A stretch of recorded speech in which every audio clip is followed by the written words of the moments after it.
to each and every one of you. We thank God, for making this possible for us to be here again. First of all, I want to thank our Father in the Lord for being present with us. Reverend Canon Wodabi and his wife, Mama Canon. We thank each and every one of you that are present with us today, our families and friends. Thanks for coming out to join us. We will be kicking off on understanding IVF and other parts to parenthood. The theme you've seen on your paper there, hope, faith, and fertility. Before we start, we need God presence among us, and I'll be calling on our mother, Mama Dorcas, Dame Dorcas Imaswan, to give us the opening prayer. Thank you.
Indeed, Heavenly Father, we thank you.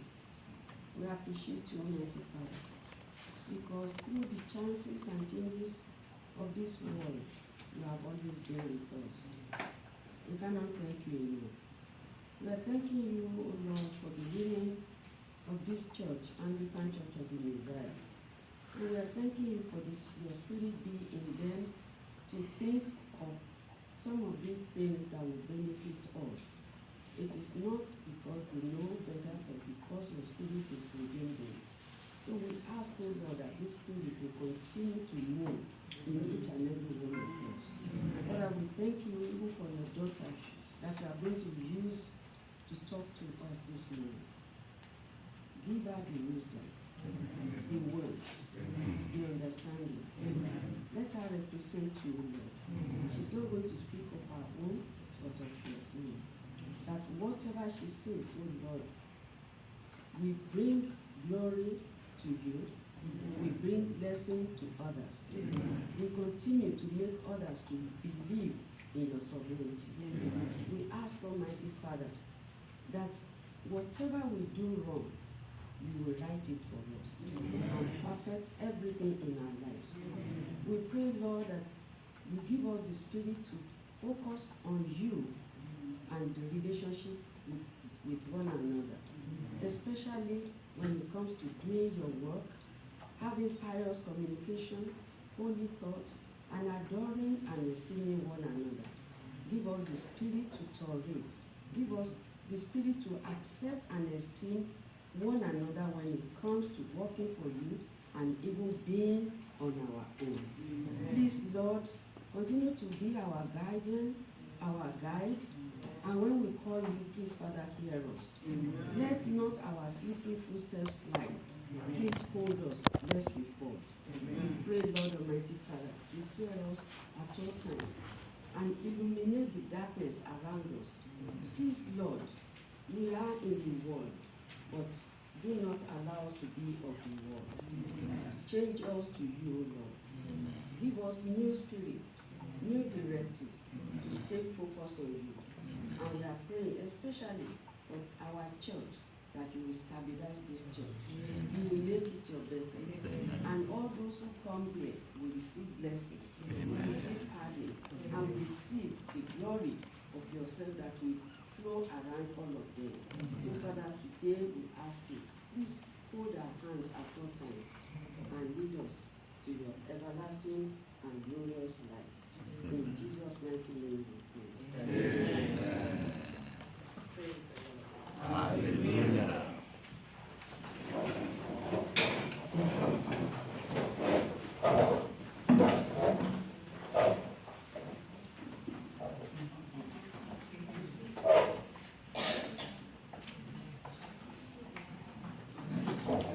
Thank you, Mama Imasun, for that powerful prayer. Once again, if you're just joining us, you are here at the third annual conference of the Anglican Church of the Messiah Women Conference. At this time, I'm going to call on our Mama Canon, Mrs. Dwayne Owolabi, to give us the welcome address.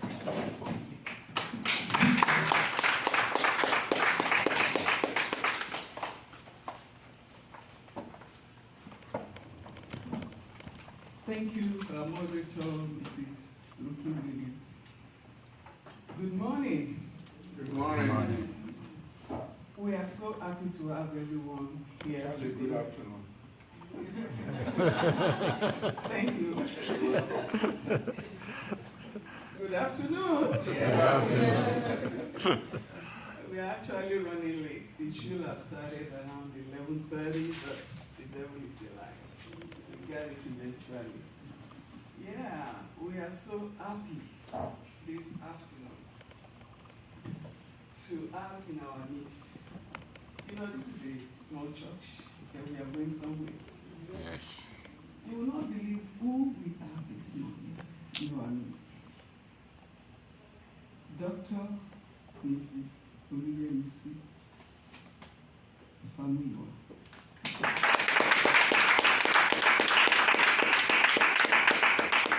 You know, you can't just ask her to just come in and speak and she walk in like she did this morning.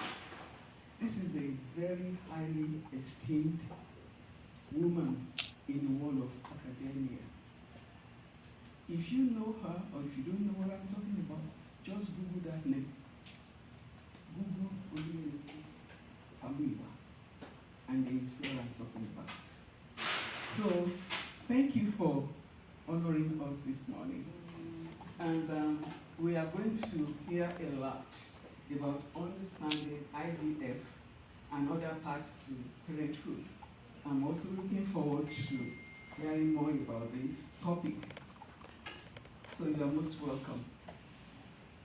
I would also like to welcome in our midst, I already told her, assistant member, because since we started this new church, she's been coming to all the programs, and she lives in Clarksburg, after Germantown, very far from us. I would like to welcome Deaconess Mrs. Toson Adron. Thank you. And also,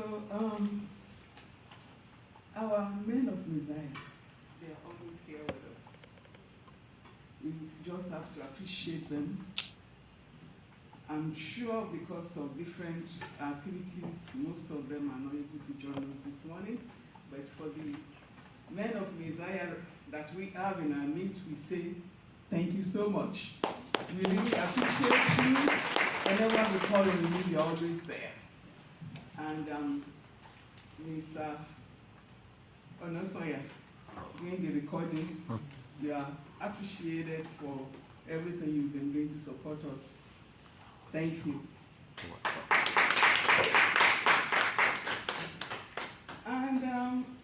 And we have in our presence our rector, the Reverend Canon Dr.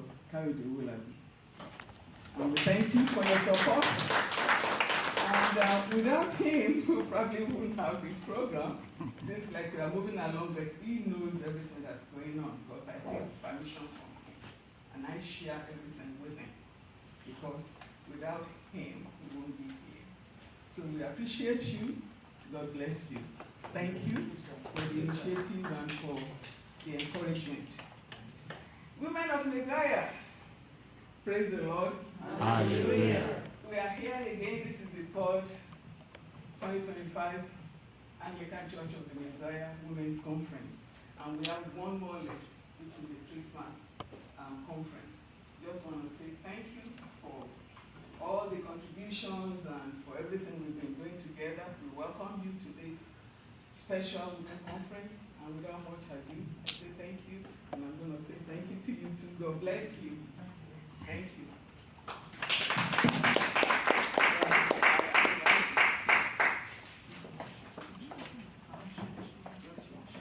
Thank you very much, our Mama, Mrs. Donna Odoni Owolabi. At this time, we're going to go to praise and worship for the next 15 minutes. We have our timer here, Mrs. Taiwo Williams is the one checking us on the time. Praise and worship for the next 15 minutes. Thank you. I think it's going to be online.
Thank you. At this time, I'm going to call on Mrs. Tinu. That's the church secretary, and she's also the chair of the resource and the welfare group. Mrs. Tinu Ogunbiyi, to introduce our guest speaker. Thank you.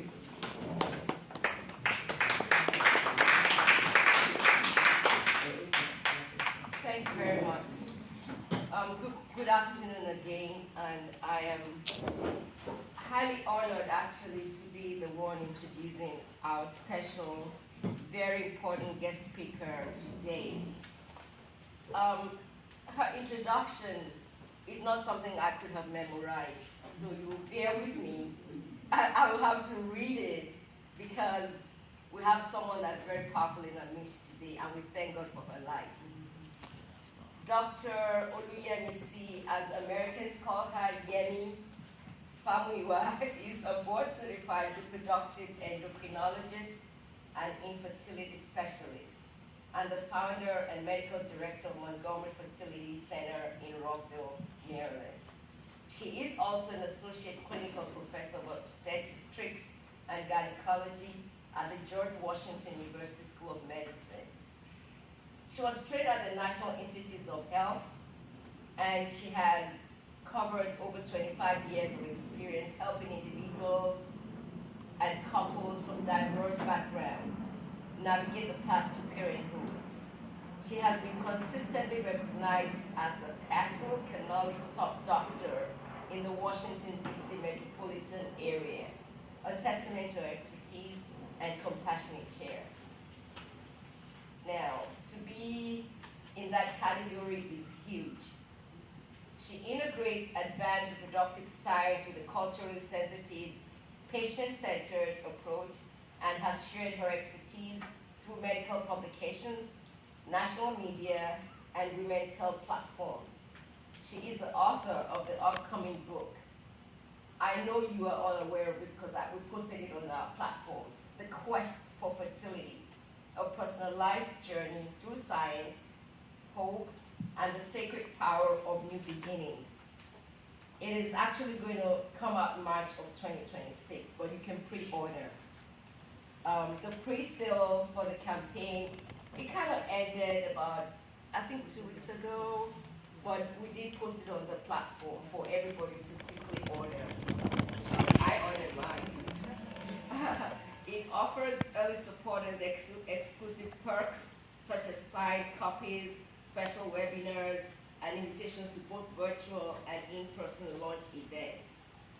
You can get an online copy as well, or a physical copy.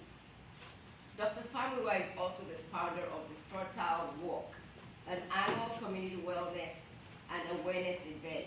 This year's walk will be held on October 18th in Rockville, Maryland, to promote fertility awareness, reproductive health education, and community connection. It features health talks, wellness activities, and opportunities to engage with local organizations. Through her clinical practice, an academic role, and media presence, and community outreach, Dr. Famuyiwa's mission is simple: to empower, to educate, and inspire, helping every person, male and female, feel seen, supported, and hopeful on their fertility journey. Her website, podcast, Instagram, and pre-sale links for her book it was posted to get more information. Now she's here with a guest, a remarkable young woman, her daughter, Damisola. Please stand to be recognized. Thank you. Damisola works at... That was my first sister. Yeah, She just graduated. I just graduated. I have written something about her, but you're welcome. What's your name? I'm Damisola. Oh, you're Damisola, yeah. You're not the one that works at Adobe? That's just so long. Oh, Fisola, okay. Well, you're welcome, Damisola. Okay. So please let's welcome Dr. Yemi Famuyiwa to the podium.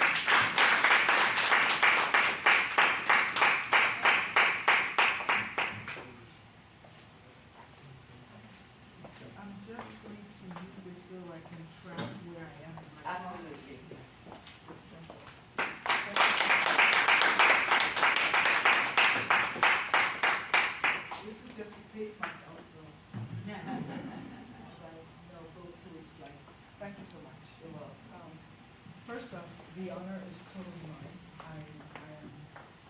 I'm not a very public person like my husband. You may know that.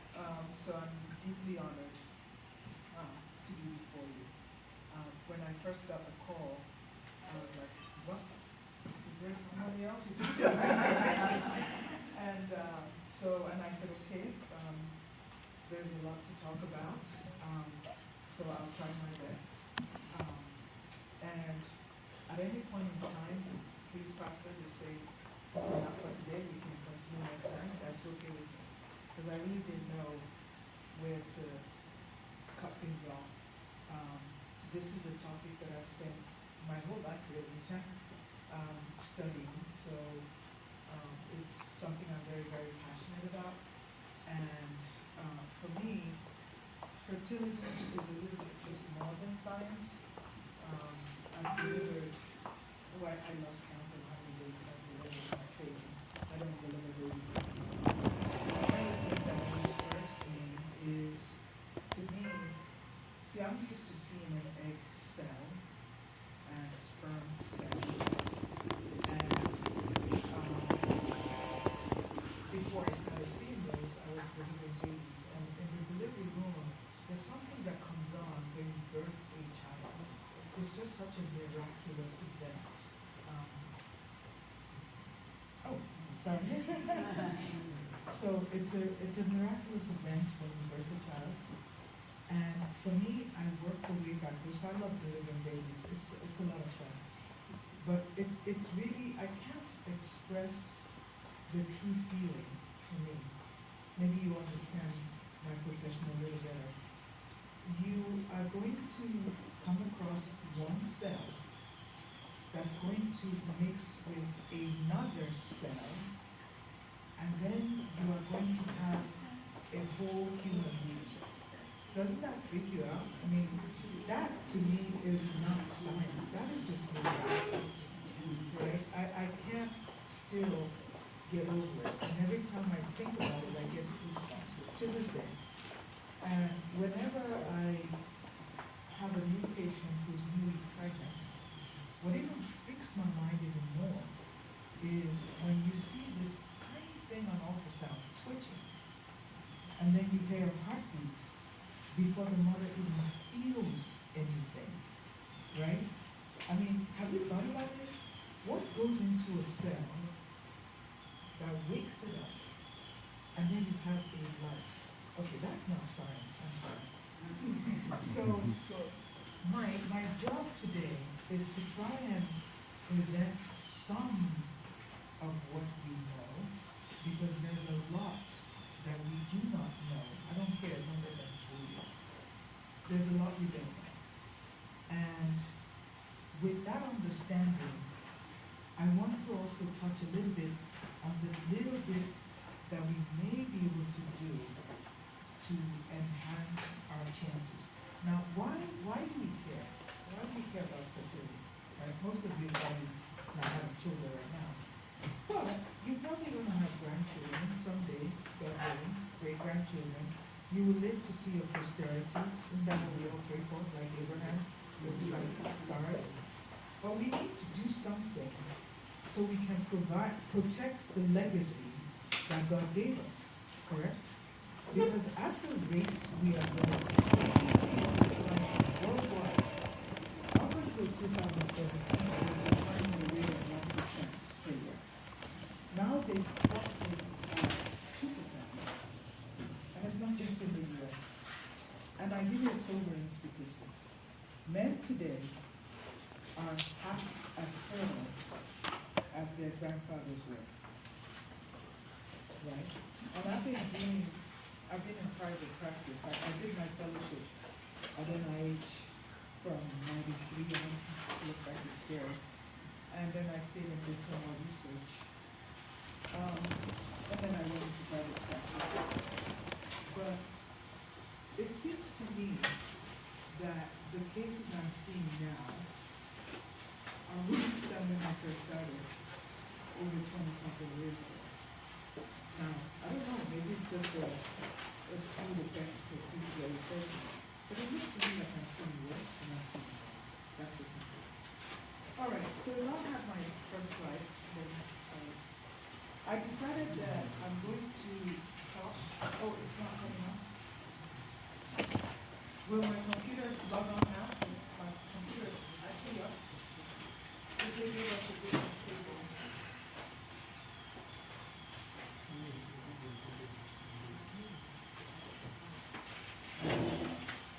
Yeah, we will. No sweat. But if you want to try my computer again, it's up here. Yeah, it will come up. Okay, no problem. Well, I like to see the detail. So, what do you want to take away from today? Right? Understand where eggs and sperm come from. Understand what I call the baby formula. What is the formula? That's the Pythagorean theorem of fertility, right? Fertility can be broken down into three simple things. One is, in order to have a baby, you need eggs, right? We need sperm, then we need a uterus to carry the baby. That's it. Lecture back. So, what I want you to understand is, where do eggs come from anyway? Right? How many eggs do we have? And why can't a woman be fertile all her life? I mean, men make sperm all their life. Although I'll tell you a little bit about that later on. So, the eggs actually originate, you see, when you fertilize a sperm with an egg, you create a small cell, and I'll show you that in a second. And that small cell starts to divide, and there is something programmed in our DNA that start to tell some of the cells, depending on whether they are close to the inside of this ball of cells or they're close to the outer side. Genetics starts to dictate which ones will become skin, which one will become hair, which one becomes new egg cells, which one will become sperm cells. So your eggs come from what we call the progenitor cells, that prototype egg cells, okay? These progenitor cells, they usually start at about 40 of them from the ball of mass that will become the human body. 40 of them will branch off to become the progenitor cells. And this 40 starts to divide rapidly. Now, I'm a nerd. I did science a long time. I love science. There are pre-programmed genetic pathways that tells a ball of cells you will become bone, you will become brain, you will become muscle. If that signal is lost, and that can happen, you will have a ball of cells that starts to decide it wants to become everything. And that, the other definition of that is a tumor, isn't it? Right? And some people have what is called a cystic teratoma. And a cystic teratoma is a ball of cells that regresses backwards and now wants to differentiate into every part of the human body. So these women will have a mass in their ovary, and when you take it out, you will find hair inside it, you will find pieces of tooth, bone, sebaceous cysts, the gland cells, you might find brain tissue. That is when the programming has gone awry. Right, nothing is coordinated, that's a tumor. But at birth, there's programming that tells your cells where to go. Now, what I want you to know is, these cells that become the initial eggs, they go through a process of very, very rapid division. And that division takes place while the baby is still in the womb, their mother's womb. Up until about 4 months of age in the womb, these cells divide so rapidly you get to about 20 million of them, right? So, but then because they divide rapidly, I mean, they just, when I get my slides, I'll show you that division. There can be mistakes, right? So maybe you take a cell that's supposed to split into two, and it splits into maybe 2/3 and a third, or, bits and pieces fall off. So some will divide well, and some will, like, you're running to divide and you don't divide as well. So we're going to have a lot of damaged cells. Now, God in His wisdom has a mechanism to clean up the damage, right? So the damaged cells will now trigger what we call programmed cell death, right? The scientific name is called apoptosis. So then the body starts to clean up all these, malformed progenitor eggs, if you will, such that from about 4 months of pregnancy till the child is born, you're going to go from 20 million pre-eggs down to 4 million. That's a lot, right? So the most number of eggs a woman will ever have is when she's actually in her mother's womb, around 4 months of pregnancy. By the time the child is born, they've already lost a lot, right? Then, the unique thing about the egg is that it's actually composed of, it's easier to show you, the full genetic component that can be a human being. So I have 46 chromosomes, you have 46 chromosomes. Now everybody has 46 chromosomes. So for you to pair an egg with a sperm, the free egg and the free sperm have to divide in such a way that you reduce the chromosome down to 23. Otherwise, you'll have 46 plus 46 is, what's that, man? That's not a human being anymore, right? We'll become Frankenstein. So we got to reduce it. And that's what the egg does. It goes through a process, for those of you who did biology, called meiosis, which is the reduction division. When you break down the DNA from 46, you reduce it by half so that you can now mix it with sperm to form a new entity. Now, I gave this lecture, where was I? At another church a while back. So let me tell you what you have to think about when you think of egg and sperm mixing. Do you guys remember when we were back home, we used to play with plasticine? Do you remember those?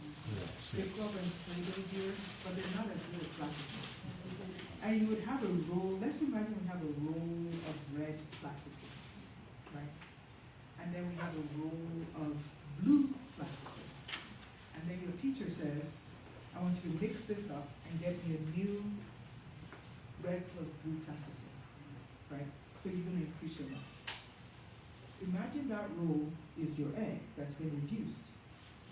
And the blue roll is your sperm, right? That's also been reduced. Yay! Blow for people! I mean, I know what's out there, so you won't be able to see what I'm talking about. And you want to combine the egg and the sperm in such a way that the DNA from the egg has to line up with the DNA from the sperm. Now, if you know when you play with plasticine, if you have the brand new plasticine, they're very soft and malleable. You can, break it off, you can twist it off, you can join it together, and it stays stuck. But what happens when your plasticine gets old? It dries up. Exactly. Now your teacher says, can you mix this red plasticine with the blue plasticine? And you try to do that, and you start to have flakes come off. People, that's what happens when you fertilize a sperm, an egg with abnormal, old egg and old sperm. That's what happens. Now, before we go, I'll just go over this slide here. So basically, we talked about how do you get a baby, and we're past slide number 2, This is 3. fine. Okay, that's fine. So basically, I just wanted to go over a little bit of the anatomy, because I think further down, understanding the anatomy is going to be important. So, we're on this side.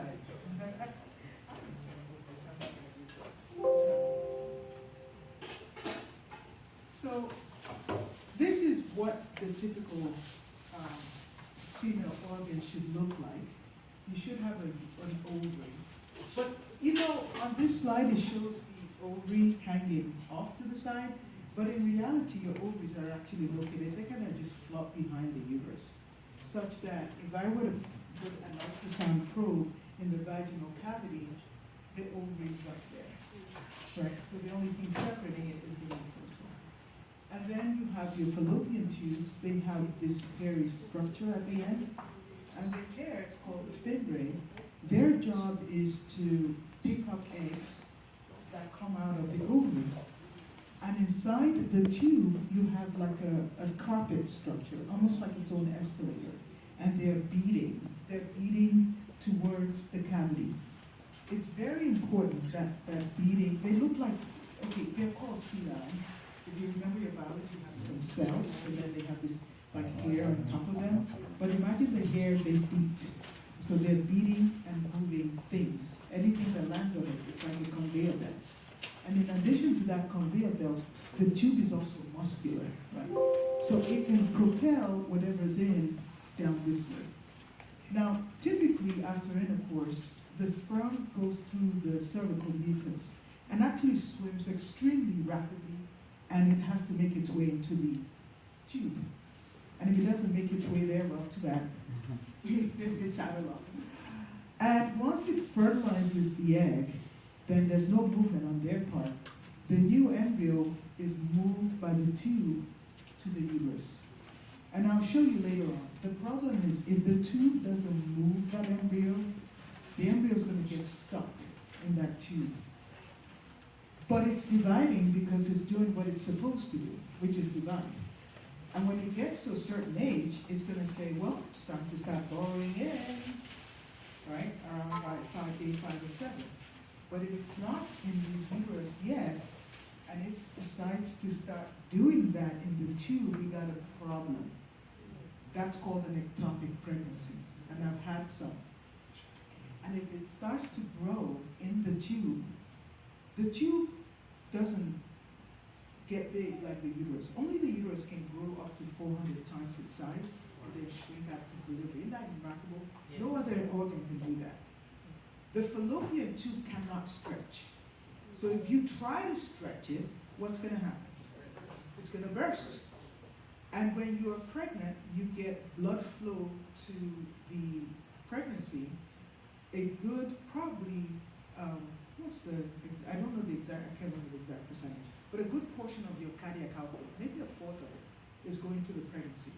So when you pump blood, imagine a fourth of that passing through the uterus.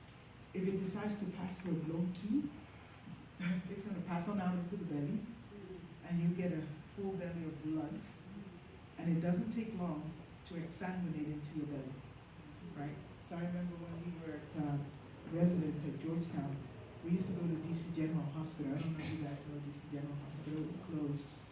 And DC General was something else. Maybe I'll share some stories later on. But you got, DC General was like if you had a combination of Luth and Ugobi Hospital and any other scary hospital you can think of in your life. That's how scary it was. We got scary, crazy stuff. So people were rolling through the emergency room, the belly full of blood. And what you had to do right then, because it was in the middle of the night, we don't have time to go get an x-ray, you put a needle right through the vagina. And if blood came back out, you rush that patient straight to the operating room, because that means they've blown the tube. And you've got minutes really before they die, right? So that can happen. Anyway, not too scary. So that's the anatomy. So let's go to the next slide. So the egg has one unique quality, all right? Again, please stop me because you're in my territory. I can talk forever. The egg is the largest cell in the human body. It's huge. Why is that? Right? So in comparison to a sperm, it's ginormous. right? Compared to a hair strand or regular cell, it's even 10 times larger than the sperm. And one of the reasons why is, remember I told you that when the fertilization occurs, you have rapid division, okay? All that energy needed for division is stored up in the egg. That's why the egg has to be so big. It has a lot of work to do. Let's go to the next one. The pro-eggs come from what is called the hindgut of a human fetus, and they migrate up to this area here where the eggs and the sperm will form. So they're called gonads, mean egg, ovary, or sperm, right? And it usually starts with about 40 cells. Next slide. So when they divide, we already talked about this, right? I talked about you get the most cells around 20 weeks of pregnancy or 5 months of pregnancy, and there's a rapid division from 40. Can you imagine? You're going from 40 cells to 20 million. That's a lot of division. And it divides by duplicating its DNA, duplicating its cytoplasm, splitting in two, grow, duplicate, split, grow, duplicate, split. It's called mitosis. Next slide. Next slide. That's a good one. So we talked about you can get damage when you have too fast a division, and you get abnormal cells that have to be cleaned up. Next slide.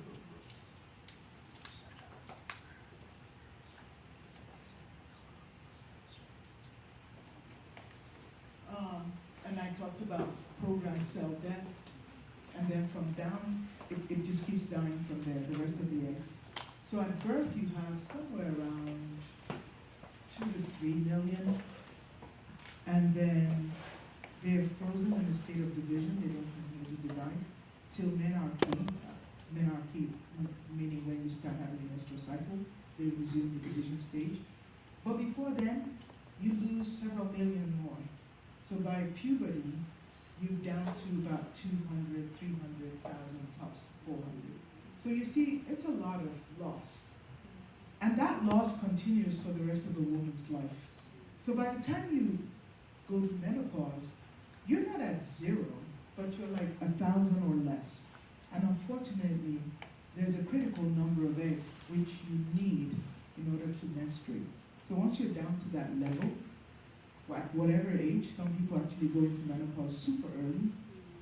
The earliest I've seen in my practice was a daughter's friend who never had her period at age 16, and the mother called me, and I said, you're just worried for nothing. Just give it time. Some people just don't, start early. And then she kept calling me. I said, okay, fine. If it will make you feel better, I'll check. And I checked. I'm like, I don't think so. I called the lab. I said, you need to run that test again. I said, nah, something's wrong with your assay. You need to draw blood again. I sent it back. We sent it to children's hospital. She was in menopause at that age, right? So it's possible to lose your eggs. And I'll talk to you about how to protect your eggs, because a lot of people don't know that things that they're doing now is harming their eggs and sperm. All right, next. This is too technical. Next slide. What I wanted to, it's the same slide actually. But yeah, that one. I don't know, that's a movie slide. I don't know if the movie came through. It did not. Okay, don't worry about it. No, don't worry about it. Next slide. So I wanted to talk about the eggs that we have left, right, that are in the ovaries. I told you by the time you hit menarche, then you have about 200,000, and then they are frozen in time, right? So it doesn't do anything until you get to puberty. Now, even though they're frozen, believe it or not, they can still continue to die while they're frozen. Yeah, death is something, isn't it? But when the brain starts to wake them up, they don't all wake up at once, except in certain circumstances. Like people who get chemotherapy, not all chemotherapy destroys the egg. The reason it destroys the egg, it doesn't really destroy it, it just empties it out. Okay? So the brain starts to wake up the eggs in waves. Like you get a basket of 40 or so being woken up, 20, 40. But we don't really notice this because it starts super early and it can take up to a year or more to wake up. But it doesn't accelerate till you get to somewhere around here, and then the last 2-3 months is when you really see that, and we see tiny antral follicles. And then they have to get to a certain size before the brain can take over. So the initial growth is not what we call gonadotropin, which is the signal from the brain, dependent. They get to a certain size and then the brain can now stimulate it, and that's what we call the brain stimulating ovulation. But it actually stimulates a basket of eggs, and this is what I tell women. You get a basket of eggs that are woken up. One is selected to be the dominant follicle. The rest, they're simply tossed aside, they're done, right? So for women who need to freeze their eggs, whether or not you freeze them, they will continue to die, right? Because it's just programmed. They're gonna wake up, there's nothing happening with them, they're gonna die. One gets ovulated, it doesn't get fertilized, it just goes away, okay? So freezing your eggs is capturing the basket that is already awoken, that's gonna be destroyed anyway, and saving it for posterity, okay? Next slide. So this slide just shows you that from an early pool, the eggs continue to die. Some of them are woken up. Some continue to die. Even as they are woken up, they continue to die, they ovulate, and this goes on until there's nothing left in the ovary, or very little. Next slide. So this is just a summary of where your eggs come from, how many you have, and what happens to them. But if I impress upon you today, that is the fact that you continue to lose them. Okay? Next slide. I alluded to this a little bit when I talked about how do you create a new embryo. You have a whole 46 chromosome male, 46 chromosome female. You've got to reduce it to 23 chromosome by meiosis to produce sperm and eggs. Then you fertilize the egg and you get a new entity called an embryo that also has 46 chromosomes. So you got to recuperate. Now when the egg and the sperm mix, I was alluding to my plasticine role. You have different ways of combining your plasticines, right? I mean, the way I'm going to play with my plasticine is different from the way you will. Some people will cut very nice rolls and join it up nicely. Some people may slice it up. Me, I like to smash mine and mix it all up. So there are different ways. And if you look at the possible combinations of genetic material with the egg and the sperm, no two human beings can ever be alike. Because there's just in the order of almost 1 trillion or more possible combinations, right? So you are unique. You are you. You are different. Don't try to be like your brother or sister. You can't be. It's impossible. All right, next slide. All right. And that is a summary of what we talked about. One of the things I want to point out is, and this I talk to my patients about because they don't understand, especially some of my older patients. As your eggs get old, the ability to combine with the sperm it goes down, right? So the eggs are older, the sperm's older, so you don't get it. We talked about the plasticine falling off because it's dry. So that's what happens when you match an egg and a sperm and you get a slip. So you get one extra chromosome going this way, one fewer chromosome going that way. The result is that what we call aneuploidy, I call them genetic accidents. The most common one you guys see out there is the Down syndrome, where there's an extra chromosome 21. It's not inherited. It's the process of combining that causes that. So the older a woman gets, the more you're gonna have that. In fact, let's see, when you're 28, there's a 20% chance of having unemployed. By the time you're 40, that goes up to about 90, 95. A 44-year-old person, that's almost like 98%. And that's why people call me and go, oh yeah, you know, my great-grandmother had her last child when she was 50 years old, and you know, my blah, blah, blah, and now I'm 50 or 49, and I want to use my own eggs. And I'm like, I don't think so.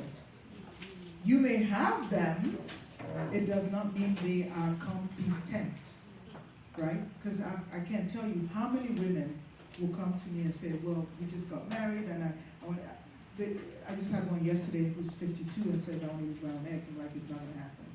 She goes, I'm not menopausal. I said, I didn't say you were menopausal. I said, it's not going to happen. At least not with the science we have right now. Now, there are some people where they say they're doing so-called ovarian rejuvenation. I've tried, and that's where they put platelet-rich plasma in the ovary. It's not as good as they say. So I think it's good I would try it in someone who is, say, 30 and goes into premature menopause, because at that time I'm like, well, what do you have to lose? You have nothing to lose. Let's try it. And if it works, it works, right? But in someone who's 47, 48, I just haven't seen the efficacy of it. Maybe I may be proven wrong. There are other things coming out. It doesn't work as well. So I hate to throw cold water in this woman's faces. Next slide. So we talked a lot about the egg. I'm going to shift focus for a little minute, and we'll talk about the sperm, and then lastly we'll talk about the uterus, and then we'll talk about anything preventative if we still have time. So let's go to the next slide. So just as I talked about the pre-eggs, there are also pre-sperm that also migrate into the testicular area. I don't have a pointer, but oh gosh, thank you. If it works. Okay, I can talk. I'm used to talking. So the sperm is made in coils of tubes. They're called the seminiferous tubules. Oh, they look like spaghetti.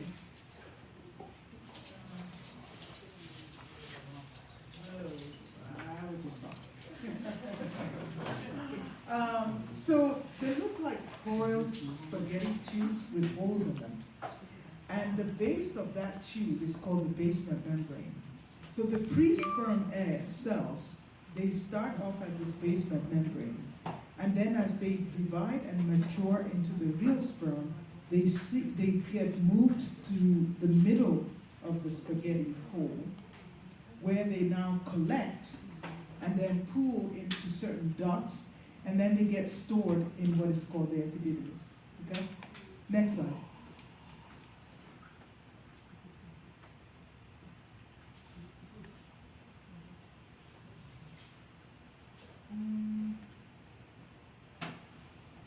I'll just skip this over to next slide.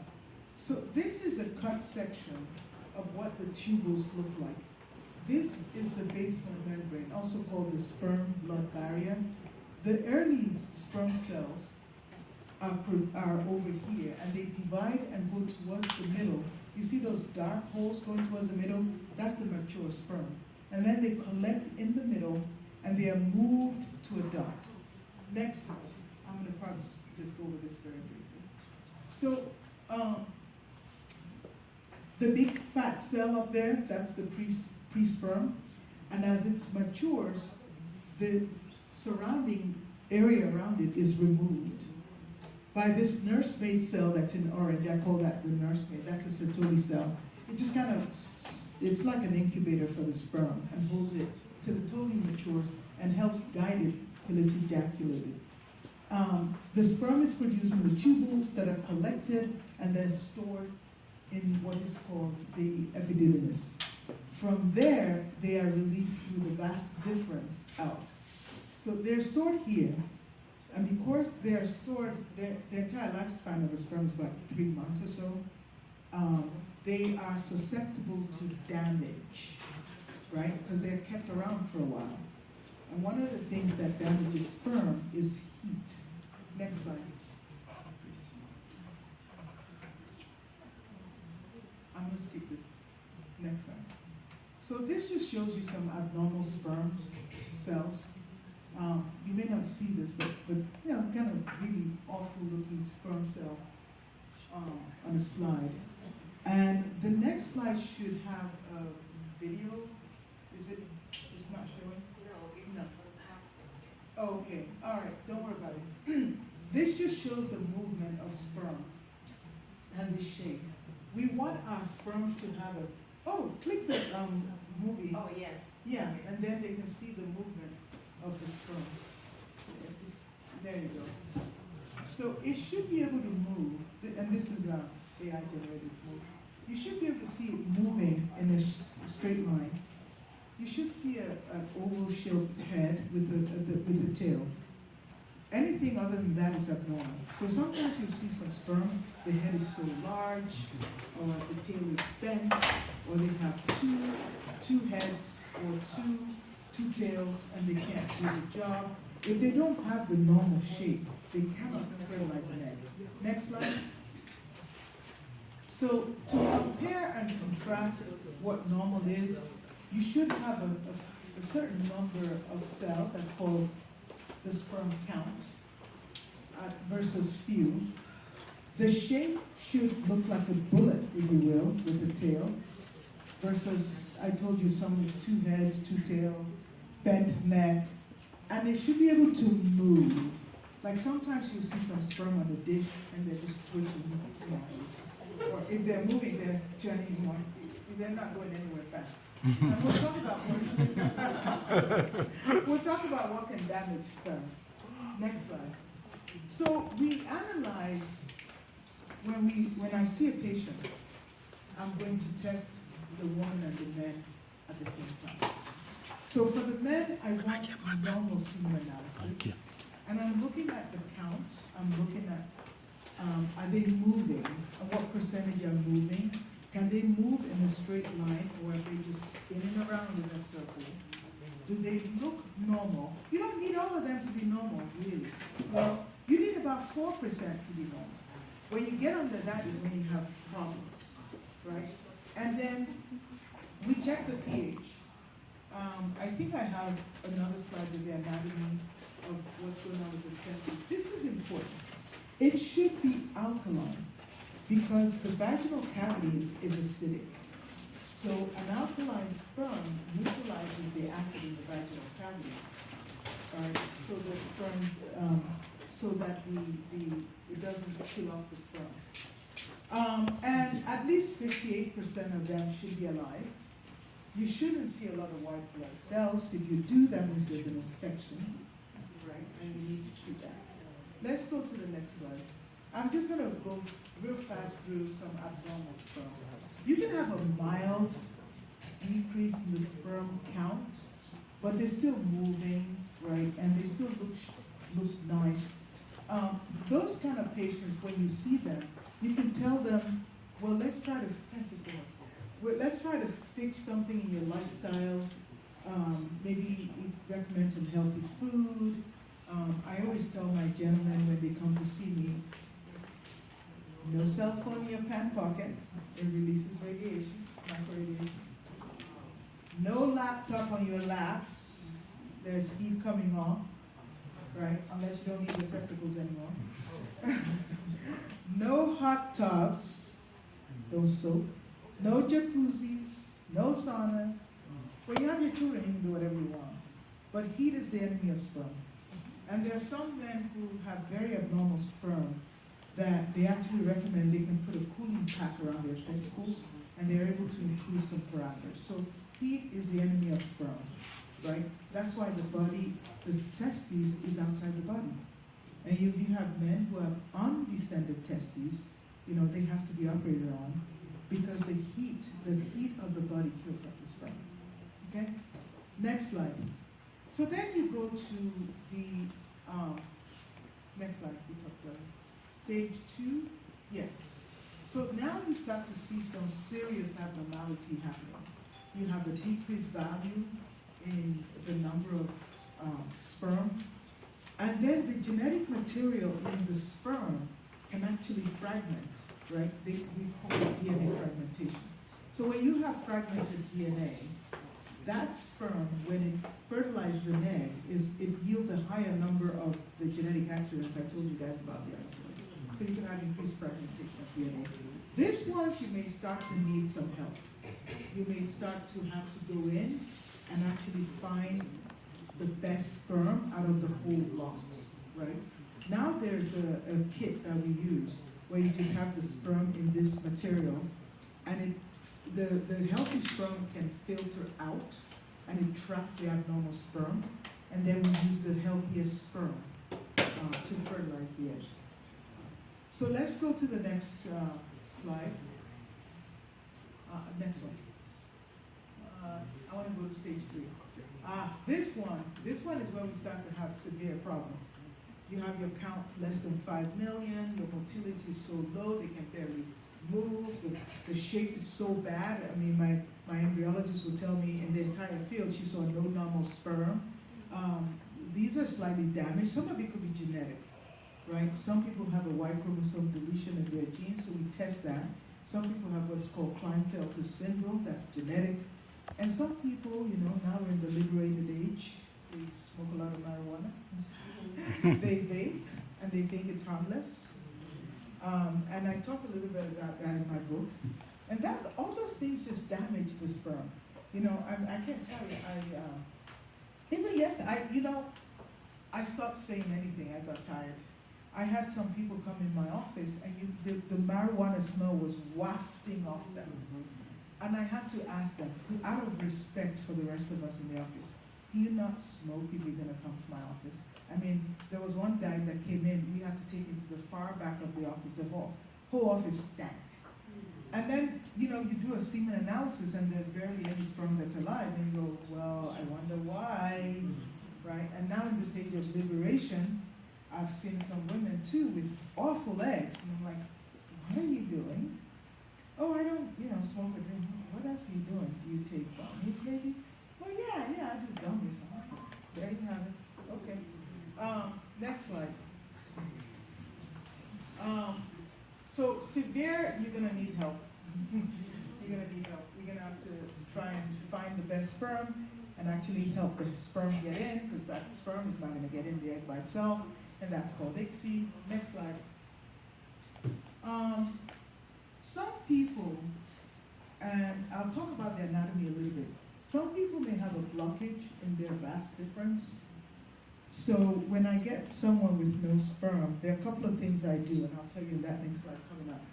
I actually might have one of my colleagues do a biopsy to see, do we see sperm in the testis itself? In other words, they're just blocked, and we just have to go biopsy the sperm out of the testes. Other people have what is called retrograde ejaculation. So we have them take some medication, and then we repeat the semen analysis and have them pee in a cup and look in the pee, and we may find sperm there. And the reason is going to be in the next slide. Next slide. So the sperm collects in the testes, and it goes through that vast rope-like structure, past the seminal vesicles that release the alkaline fluid that mixes with it. They come behind the bladder, that's right there.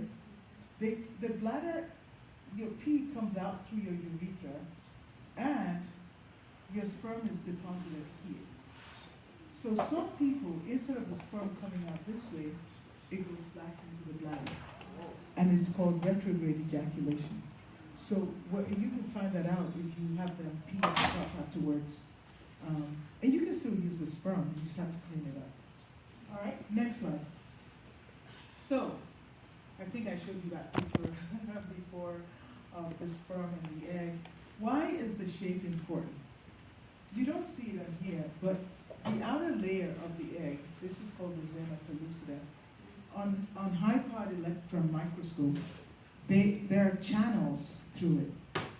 And the channel is about the size of a red blood cell, which is about the size of the head of the sperm. So if the sperm is malformed, it's not going to be able to navigate into the channel, right? there's an easy way to get around it. You just simply drill a hole through this and put the sperm in, and that's called ICSI. Next slide. So let's just recapitulate before I start talking about what can happen. So this is what happened. This is embryology in a nutshell. You have your egg in the ovary. Every month I told you, the brain selects a basket of eggs, selects one to ovulate, it tosses the rest of it out. The one that ovulate comes out, gets picked up by the fallopian tube, it's fertilized in the tube by the sperm. As soon as it's fertilized, it starts to divide. And I can tell it's fertilized because I'll see the pronuclei, one from mom, one from dad, so I know this is fertilized. And this will disappear in 16 hours, so you won't see it after a while. Now the resulting embryo starts to divide first into 2 cells, 4 cells, 8 cells, and then a rapid division where you can't really tell the cells apart. And incidentally, if you were to pull any of these cells apart, each cell is what is called pluripotential, meaning each cell can become a new human being. But after a while, not so. They start to differentiate. They start to form components. So by the 5th day, you get what is called a blastocyst, where the part that will be the baby is on the inside, that pink hair, and the part that will be the placenta is that light green outer shell. By the time it gets to this phase, it's now landed in the uterus, and if the uterus is normal, it can now burrow in and start to implant. So at this point, this is a differentiated embryo, right? So you pull off a cell, it's not necessarily going to be a human being, you might get a conjoined baby or something like that. All right, next slide. And this is just talking about how the DNA mixes. You know, I talked about plasticines, and you can have different shapes and different combinations to form any number of things. Next slide. And this used to be a video, I can't get it to move, but it shows you the rapid phase. Oh, by the way, why don't we, would it play? No, it won't. So, well, okay, don't worry about it. When you get sperm swimming to the egg, and those guys, you know, it's a race to death for them. It's like, first that gets to the egg, fertilizes it. Why don't you have more sperm entering the egg? The reason being is once the sperm touches the egg, there's a reaction on that outer layer of the egg called the cortical reaction that hardens the outer layer and prevents the other sperm from getting in. Yeah. If that fails, you get polyspermy, which is an abnormal pregnancy, right? And then just to show you, it's really pretty when you see it dividing in real life, the rapid division. Next slide. So what can go wrong? I think I alluded to it when you have blocked tubes, or the signal to the ovaries not working as well, or the uterus itself is not doing what it should do, or we could also have endometriosis. Next slide. So what is the signal? I'm sorry, you can't see, but I think there'll be some slides in here. Signal comes from the brain, the pituitary gland, right? First from the hypothalamus, sends a signal to the pituitary gland. That now the signal goes to the ovary. So when I test a woman, I'm looking for all the hormones that can affect that signal pathway. And what can affect it? If the signal's not going to the ovary, nothing's going to happen. So some people have a pituitary damage. So the problem is actually in the brain. Or they have a pituitary tumor. So I check the prolactin level, and if it's sky high, we get a pituitary MRI. They may have a tumor, will cause it. If they have an abnormal thyroid gland, the thyroid hormone abnormality can also interfere. So I do look at the hormones, and the best time to look at the hormones is typically around the 2nd or 3rd day of the menstrual cycle, because the hormones change throughout the cycle. So I always tell them, you know, get your blood work done somewhere around there. Next slide. You've probably heard of what is called polycystic ovary. So these women, when the egg is being woken up, I showed you where it goes through stages of growth, and then it gets big, and then it ovulates. In some of these women, there is a blockage. So you get all these eggs that are trying to grow, but they're blocked. They're good eggs, but they're blocked. And so they don't ovulate. So it's hard for these women to get pregnant because they're not ovulating when they should. And when you look in their ovary, you'll see all these follicles backed up. That's where the name comes from. So if you think of it, I look at it like almost like if you have a paddock with cattle, right? And you're corralling them off. The way to get this woman pregnant is A, lower the barrier. You can do that with something like metformin. Or B, and or both, help some of the eggs overcome the barrier. And then you get something like Clomid, which I really don't use anymore. There's something better out there. Or letrozole, Femara, or the injectable medications. And then you increase the odds that the eggs will be around when the sperm's around. The egg, when it's ovulated, is going to die in 24 hours if it's not fertilized. Sperm can survive in cervical mucus up to 4 or 5 days. So you can ask the patient, you can give the patient medications to ovulate, and then they have timed intercourse, or you can do it intrauterine insemination at the time the egg is being released. That's called IUI, or artificial insemination.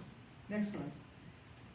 And this is just to show you that pathway from the brain to the pituitary gland to the ovary that wakes up the small cells and starts to help it grow. As the cell gets big, it releases estradiol, which is the female hormone. The estradiol can go to the brain to tell the brain, yeah, we got a big follicle now, it's about to release an egg. The brain sends a second signal called LH that causes the egg to come out in ovulation. Once you ovulate, the cell is emptied, it becomes this yellow corpus luteum, and the signal is, the thing with this is, it always dies in 2 weeks. So if your cycle is longer than 28, 32 days, the delays usually appear. Where I told you some of these eggs can be blocked. Next slide. Now, what else could go wrong? Fibroids. I think you wrote the diagram. Yeah, that's fine. So what are fibroids? Fibroids are smooth muscle cells in the uterus. They could be anywhere, but in the uterus, that decide to start growing by themselves. And they grow by dividing, they multiply. And a lot of women, black women will have this. And incidentally, it's just a little side. Women who lack vitamin D are more susceptible to fibroids and also rapid growth of fibroids. So please, ladies out there, you should be on vitamin D supplement. I know we're black, but we don't get enough vitamin D. And the fibroid can be anywhere. Can we go back to that cell with fibroid, this slide? If it's inside the uterus, it's called the submucosal fibroid. Some of it can actually be hanging off on the outside. That's a pedunculated, or it could be in the muscle. Typically, if it's less than 4 centimeters and it's not in the cavity, it shouldn't interfere too much. But when it starts to get big, I don't care where it is, it's going to have an impact. And heaven forbid it's on the inside, then imagine the embryo I showed you who's going to grow, trying to find a safe spot to land in the uterus and then start spreading out and growing the placenta. If it lands on a fibroid, it's going nowhere fast, right? So it's going to be hard to get pregnant with that. And I give you a little aside. When you have a fibroid that's in the cavity, it's almost like a stone in the cavity. Now, I don't know if you guys know this. You know how they prevented camels from getting pregnant when they were going on desert journeys? Does anyone know? You put stones in their uterus, right? That's what they do. It's like an IUD. You put stone in the uterus, then they can't get pregnant. So when you have a fibroid that's sitting like an egg inside your uterus, that's like having your own IUD. And the reason I say it, I've seen some women where I'm looking at the fibroid, I'm taking pictures, and I'm like, we need to get rid of this. And they go, no, I don't want it. Fine, whatever. Next slide. The inside of the uterus, the fine lining, that inside is shed with menstrual flow and it regrows every month. It could be scarred from previous surgery, from infections, and then we call it Asherman syndrome when it's scarred, and it's hard to get pregnant with that. Next slide. Patients could have what we call endometriosis, which is when the lining that's supposed to come out when you have a period decides to go somewhere else. And if it penetrates into the muscle of the uterus, it's called adenomyosis. Next slide. If it's like this one, that's diffuse. So adenomyosis is when the menstrual flow, the blood that's supposed to come out, if it starts to grow where it's not supposed to be, the body tries to fight it off by attacking it. That causes inflammation, that's endometriosis. If it happens in the ovary, that's endometrioma, forms of chocolate cyst. Next slide. What else could go wrong? Well, if you have a blockage of your tube, then of course the sperm and the egg cannot meet, and they're not going to get pregnant. And let me tell you a story. I had a patient once who was sent to me by her doctor, and she was around 40. And he had been doing artificial insemination on her for about 2 years. So finally, someone told her to come see me, and the first thing I did was check to see if her tubes were open. Her tubes were blocked. So they had been giving her the wrong treatment for 2 years. But the tragedy was, that was the same year she became menopausal. So the right diagnosis at the right time is really important. And if, nowadays you can go see a fertility specialist on your own. If your doctor is not doing all the appropriate tests, don't wait, please, because a lot of the patients I see, they wait too late. Right. Next slide. So how do you test? You can put a dye and take an X-ray picture, that's called a hysterosalpingogram, and you see the dye coming out, you know the tube is open, and you look at the shape of the cavity of the uterus to make sure that the inside is okay. That's one of the tests we do, it's called the HSG. Next slide. And this just to show what could go wrong if they have an infection, either in the sperm or testes or in the ovary. One of the, I remember where I gave this talk, it was to Dr. Oppress on this webinar. Some people may have had what is called mumps, orchitis. I don't know if you guys are familiar with that. Shigidi, you ever heard of shigidi? As a child, and the lasting effect of it could actually destroy the testes, so that when I see them, there's zero sperm. Next slide. How do we investigate inside the uterus? There is a camera that we can attach to this instrument. It's very thin. You can put it into the uterus and take pictures, and if they have scar tissue or fibroid, you can slide something down that and try to clean it up. Next slide. All right. So I think I talked a little bit about damage to the sperm already. You can skip 2 slides now. What else can damage sperm? If the same signal that comes from the brain to the ovary happens in men. So if they don't have the proper signal going to the sperm, we call it hypogonadism, they're not going to have adequate sperm. Next slide. I'll go into more of this later. What else can damage sperm? What's in your environment? Toxins, poor diet, too much alcohol, smoking, vaping, certain drugs, and certainly marijuana can cause it. Next slide. I've skipped this oxidative stress. Skip that. Unless anybody really wants to know, I'll skip that down. Yeah. All right. We talked about what else can go wrong. For men who are not having adequate sleep apnea, it can affect your sperm. You can look at a semen analysis as the next vital sign. So sometimes I'll do a semen analysis. I've picked up a gentleman who had testicular cancer, and some people have uncontrolled diabetes. So they're we call it metabolic. If someone is in poor health, it will affect their sperm. Next slide. If they have a dilated vein, I've actually skipped to the next one, you can see the vein. Going to the testes is called a varicose vein. So it's dilated, it doesn't close off as well, so they get more blood around the testes, it warms up the testes, and then they have poor sperm. So the way to treat it is to simply remove the varicose vein. Sometimes it doesn't always work. Next one. I'm going to skip the treatment unless somebody is really curious. And I want to get down to, I'll skip the next 4 slides actually. One more. Oh, yeah. Okay, good. So what can you do? What you eat matters.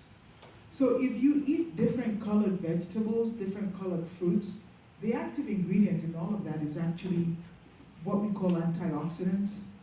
The antioxidants help to repair some of the damage to either sperm or egg. So when people come to my office, I give them a booklet. I call it my fertility diet brochure. It tells them the types of food and the ingredients that can help sperm. Unfortunately, when I made that booklet, it was mostly patterned after a Western diet. So my next book, God willing, is going to be, I call it the Fertility Global Foods. Because it's not just what's in the Western diet that's good for sperm. Some of our food is good for sperm. And I want to highlight that because people ask me, well, I don't want to eat, so I want to eat my own food. So I hopefully be able to showcase what's in our diet that can help sperm and what's not. Next slide. Same thing, we'll talk about diet. Let's skip down to, and I'm going to wrap it up. Just keep going. Unless people really want to know, I can share my slides with you. I want to go down to prevention, which will be the next slide. We talked about that, we talked about that. Next slide, next slide, next slide, next slide. So stop on the next one, which is IVF. Just a brief overview. It's not the end all be all of everything. Remember I told you the sperm fertilizes the egg inside the tube? IVF simply means that the fertilization occurs outside of the body. That's it. That's it. I call it a tubal bypass, right? Once you fertilize outside the body, you can put the embryo back in the uterus so it resumes what it would have normally done. That's simply it in a nutshell. Now, the other thing too is when you stimulate the ovaries to get eggs for the IVF, we don't usually try to get just one egg because maybe not all the eggs are good. Not all of them will fertilize, and the ones that fertilize, not all of them will divide. So you stimulate, you take over the menstrual cycle, you stimulate the ovaries and get a lot of eggs, because not all of them will be good. You try to fertilize it outside the body, and simple IVF means you put the embryo back. Now, if someone's having repeated miscarriages or they're not getting pregnant the regular way, you now have the ability to test the embryo before you put it back to see if it's genetically normal or not.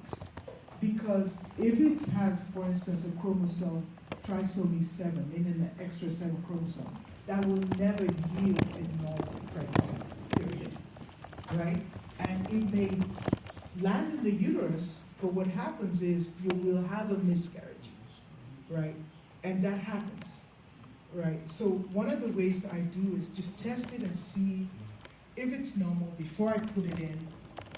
If you're going to do an IVF cycle, I usually encourage women to use that. It's not perfect, but why go through the agony and the misery of going through a miscarriage when you can really avoid it? It's not fun.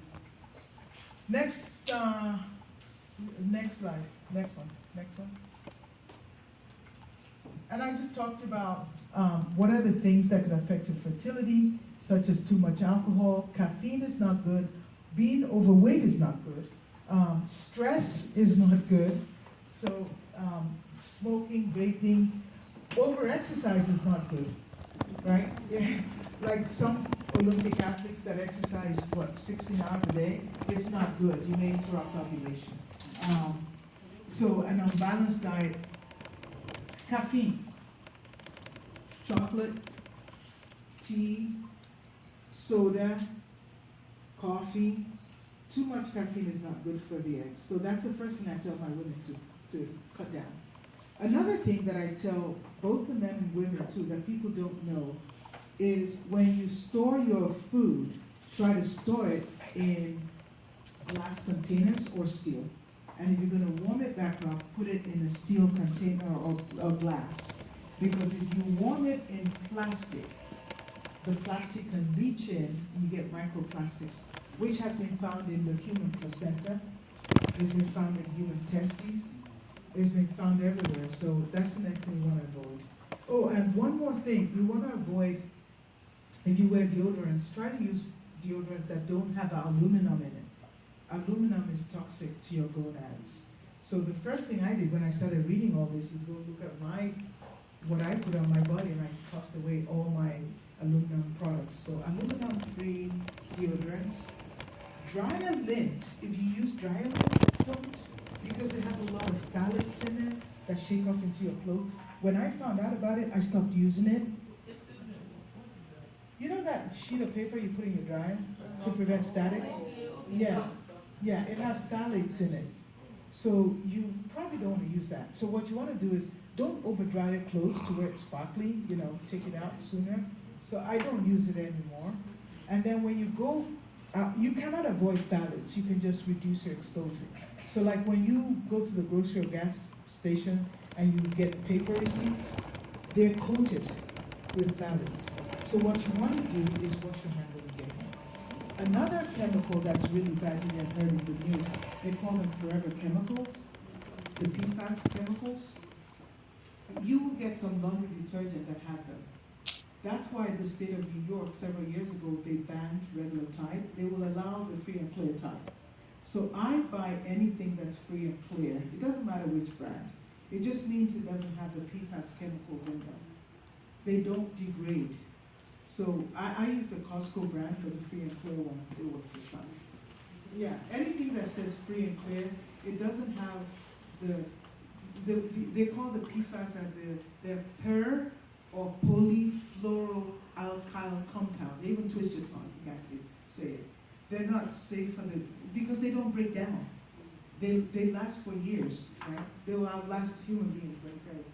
All right, next slide, and then we'll stop. Again, this just shows you some of the things that have antioxidants that can improve fertility.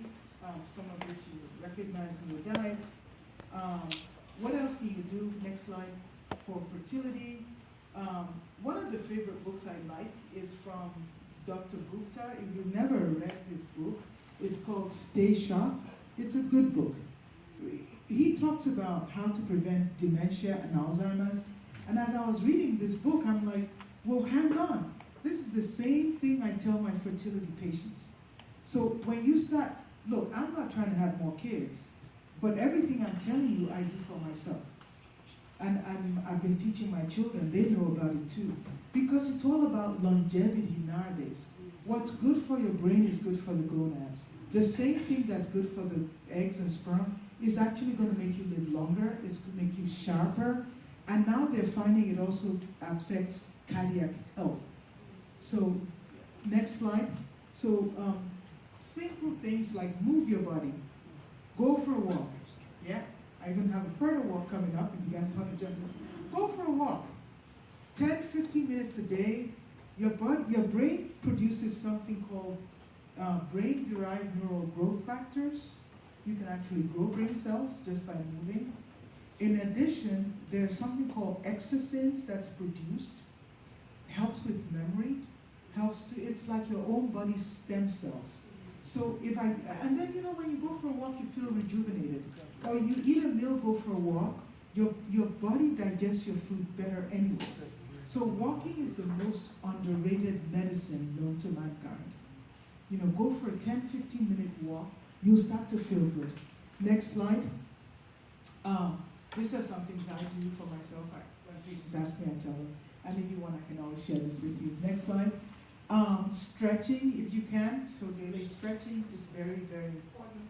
Make yourself loose, limber. Let me give you this is something for making fun about it. I went to this medical conference, I was in a restaurant, and I got up, and I'm like, what is going on? I could not walk. I was in so much pain. I was basically, have you ever walked like this? Because your hips lock. So you need to stretch your hips. And my kids have me stretching my hips. I now do a frog pose where I stretch open your hips. Open your hips every day. Because if you let them lock as you get older, you're going to be doing that shuffle. Because your hips have locked. So try to rotate your hips out, rotate it back in, stretch your hips so they don't lock on you. Right? Next slide. The next best, you skip one. No, go back to the lady on the pillow. Down. Yeah. Sorry. Sleep, vitamin SL. We now know we need about, I'm guilty as charged. You need around 7 hours of sleep because in REM sleep is when your memory is restored. Deep sleep, fixes your body. And then there's something called the glial lymphatic system in your brain. They actually recorded it. It sounds like a washing machine when they record the recordings of the brain at night. And what it is your body clears up all the toxic byproducts of just thinking and all. It literally clears it up. So when you don't sleep, you have increased amyloid deposited in your brain. All those proteins are locked in there. And that's why, let me give you an example. There are two famous people that were so famous for saying, oh yeah, I don't need that much sleep. 3 hours, I'm fine. And what happened to them? They had the worst case of dementia known to man. That was Ronald Reagan, and one was Margaret Thatcher, right? They were both famous for saying they didn't need sleep. Both of them suffered severe dementia. So please, I beg you, sleep. I'm learning that now. My kids are actually better at it than me. So my youngest daughter, she said, Mom, let's do the math. What time do you need to get up? 6 a.m. She goes, good. Now let's count backwards. That's when you need to go to bed. So whatever time you need to get up, count backwards. Avoid blue screen at night. Cool area. Blue screen, no TV, cell phone, stuff like that. Make sure your bedroom is cool. Start winding down a little bit. Try to go to bed at the same time. And develop what we call it sleep hygiene. Right? And it's good for your overall health. You feel better anyway. All right. So next line. I talked about the pesticides. Next line. So what can we do? I believe infertility is not a curse, right? I think the way I treat my patients is it's teamwork. And let me tell you, the most successful patients that I have in my office are when the partners work together. It's not a power struggle. I mean, I'm shameless when it comes to that. I've even had women who say, please bring your husband to the office. And I kneel down, I beg the husband, please, I beg you. But you know African men, you gotta pacify them. I'm like, whatever, I'll do whatever. Because we can't do it with ourselves. But the men who don't support their wives, the wives have a hard time. It doesn't work. When there's strife in the home, I can tell right away in the clinic. It just doesn't work. And I remember one time, this couple, I actually knew the family because we grew up in the same area. I had to put the wife in one room and put the husband in the other room, and I was going one to the other, trying to pacify and trying to play, because they were fighting in my office. I'm like, this is not going to work. This is not going to work. So, talk about stress. It's not going to work. And then I've seen people who have this toxic anger. I don't know where it's coming from. And I'm like, oh my Lord, have mercy. How do you think let me tell you something. There was an experiment they did at one time. They had lovely music, loving words played, and they had a glass of water in the freezer. And when there was love in the atmosphere, meaning where you cherish each other, you're praising each other, you show appreciation, the glass ice formed. They had another experiment where there was yelling, there was toxicity, there was anger, the ice formed. And they took both of them and looked under an electron microscope. And the crystals that formed, where there was peace and harmony, were perfect fractals. Beautiful. You ever watched that, what's that ice movie that Yeah, no, not that one, where I know the heat never bothered me anyway. Yes! Where you have fractals beautifully shaped. The one where there was anger and frustration and infighting, it had daggers, like sharp crystals. It was just malformed. We are 80% water people. So when you expose yourself to that toxic environment, it's affecting your water. Take one. So I'm going to close. If you go to the one with the ladies, yay, that one. So we're hosting a fertile walk on the 18th. Starting at my office, and it's going to be a short walk. And I have one of my patients who's a Tai Chi master. So for people who cannot walk, I'm trying to see if I can get him to do a minor Tai Chi with that. But RSVP is needed. I have extra flyers here needed. And I'm so sorry to talk too long. If anyone has questions, I'll take questions. We have, thank you very much. This is beyond thank you. But we have Mrs. Oluyemisi come up for questions and answers. While she's coming up, I need to share something between Dr. Famuyiwa and I. I sent her a text, I'm like, this is the schedule. And she was like, oh, I said, good evening, quick question. How much time would you need for the presentation? We're going to have a 15 to 30 minute question and answer session after for you to address any from the audience. Is that okay? She said 20 minutes. How can this kind of person give us 20 minutes? So I screamed, I said 20 minutes? She said, then when she didn't answer in a few minutes, I said, well, that's all right. We'll give you as much time as you need, though, things. She said I can make it shorter, like 10 minutes. I went into a fit.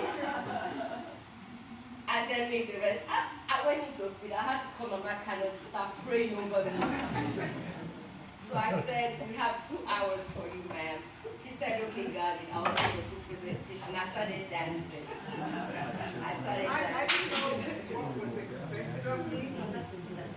I didn't know if she wanted to make it short, so I said, okay, I can cut it out of it. I can talk as long as I can. Isn't this wonderful? This is a gift, and God has blessed us with her. Questions and answers. Thank you, Dr. Famuyiwa. I'm just about as confused, even more confused now than when I came in. I thought this whole process was much easier than this, but no. This is the real rocket science, guys. This is it.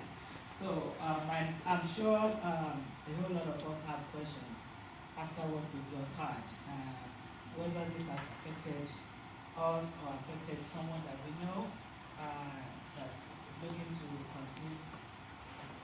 All kinds of things could crop up like we already had. So if you have any questions, this is a good place to start to try to ease your mind or ease the mind of someone that you know. And this is going to, I'm not sure, I think if the mic can get to you, you can come to the mic. So this is going to be right mic. Yes, sir. Something that struck me when you were talking, I think you were talking about the pituitary, and then you talked about the tumor. Right. You know, now, if somebody Hold on for the microphone. Or you can step forward.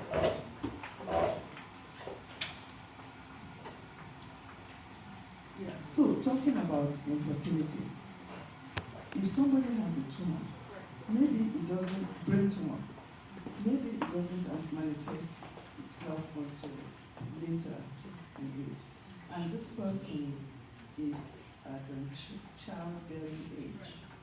Now, is the fact that that tumor is there, can it affect the sperm production? So, the tumor I'm referring to mostly is in the pituitary, that decides, if you put your hand this way and you do this way, when you meet is where the pituitary gland is, that's the one that can affect the ovaries, because the pituitary releases the FSH and it's going to the ovary for sperm. A lot of people may, A lot of people may actually have a pituitary tumor and don't know about it, because when you do autopsy, you see some that were never found out. Most patients, as long as it stays less than 1 centimeter, it's a microadenoma, may have no problems. The only time they start to have a problem is if it gets big and it compresses the optic nerves, or if it's a prolactin-releasing tumor. So these women may start to have breast milk discharge without knowing it. They may have irregular cycles, and that's all from the prolactin. So it's one of the hormones I check for anyone, for most people anyway. what if the tumor is in the guy's and the brain? So it can affect men because the pituitary gland also produces FSH, which goes to the testes, which is important for sperm production. So anything that interferes with that axis is called the hypothalamic pituitary gonadal axis, can affect sperm and eggs. So when I see men with low sperm count, I actually do an FSH level on them, and I check their testosterone level, and I check their chromosome to see if they have a deletion in their Y chromosome. Once I check those, abnormalities will start to light up like a bonfire, and then you can now target it. I was thinking, newly married couples, when they're trying, to get pregnant. right. They usually blame the woman. No, that's wrong. Yeah, but in our culture, Yes, it's not. So the question, let me Excuse me. Yeah, so I'll address that. For people, if you've been trying for 6 months, here's what I tell people. What's it going to hurt if I do some preliminary tests? I'm not asking you to come for IVF right away. I'm like, let's just even see if you have any eggs. Let's see if you have any sperm. Let's see if your tubes are open. So if you've been trying for 6 months, just go get the preliminary test. And if you want to be proactive, a lot of women come to me and say, I just want a general screen to see. And I'm like, you got it. I can easily see and say, you know what? I had a young lady that I told, I said, I think you're okay for now, but my advice to you, when I look at your ovaries, I don't see a lot of eggs. So either freeze your eggs or get pregnant, choose one, because you're not going to have that much storage. Well, my question is around IVF and percentage of success, especially the first time. Yes. What I've heard is that it usually doesn't take on the first attempt. But going through the presentation, you did mention something, that's qualified. And that is because that there are ways, there are tests that can be done before you build implants. But why is it that is not presented? Because a lot of young people that try the IVF for the first time, it doesn't take. And it takes an emotional toll, apart from even the emotional. The cost, the financial burden on them as well. So is there anything that you're doing in the industry to make sure that those embryos are tested for viability before they're even implanted into So what I do is when patients come in, one of the things I like to do, if you haven't noticed, is I like to teach. I teach medical students, residents, I teach. So the spillover of that is I have a YouTube channel. It's so a lot of what I'm telling you is in there. And one of the videos that I'll probably send to you is called PGTM. Maybe you can share with them. I recommend it, but here's what I always tell my patients. I can share knowledge with you, but I never, ever tell people what to do. I can tell them their odds of success based on what they choose, and I can refuse to do certain things if I think it's harmful, but then ultimately the choice is theirs. I recommend it. Sometimes it's not recommended because it may be it costs a little extra to do it, but some insurance actually covers it now. I share with my patients, I don't hold back. I mean, I had a patient who I saw last week even, right? And I told her, I said, you need IVF. And she had gone somewhere else, I won't mention names. And they told her, oh yeah, it's gonna be $30,000. And I said, okay, fine, but did you know your insurance covered? She goes, no, they told me it didn't. So, well, you were about to shell off $30,000. I said, it does cover, it doesn't cover everything. You may end up paying like $7,000, $8,000, but I think that's still better than 30. So it depends on where you seek your information. And let me tell you something. I had another couple that was sent to me because the wife's uncle is a close friend of my husband's. So he called me from Nigeria and said, please help me see so-and-so. So I called them, and her husband was so rude. And I said to myself, I wouldn't even be putting myself in this position if it wasn't for her uncle. So I'm taking all these insults for him.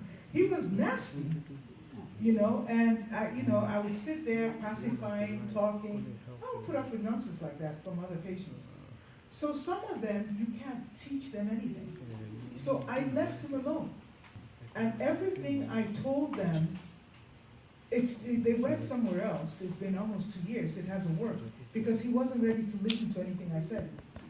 So, some people just don't want to hear it. Some people will go to Google and decide they're smarter. Some people will look at you, I hate to tell you this, but they look at you and think that, what does she know? So when I get that attitude, I usually back off, because my time is too precious to waste on people like that. Yeah, so.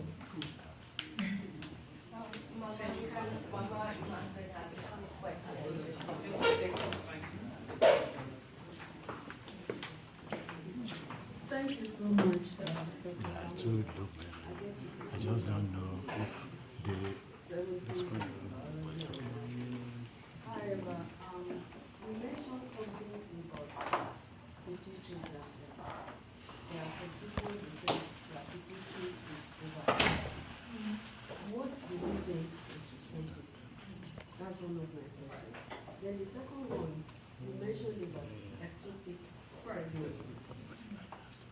A lot of women really go through this, and sometimes they don't know, and then the result is saying, oh, maybe I will get surrogate mother and so on. But what is it that you could do either to find out or to curb it? Then the other one, surrogacy, I got you. okay. The third one is about fibroid. Right. A lot of, African women have a lot of vitamin D. But then why is it that they are more prone to fibroid than others? I know that but what about this fibroid? Because it's now very common than ever before. Thank you so much.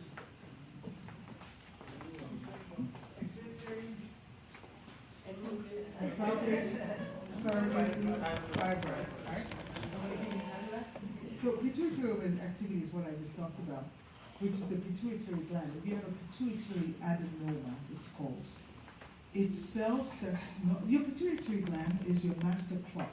It sets the clock for several, is the master endocrine organ. Sets the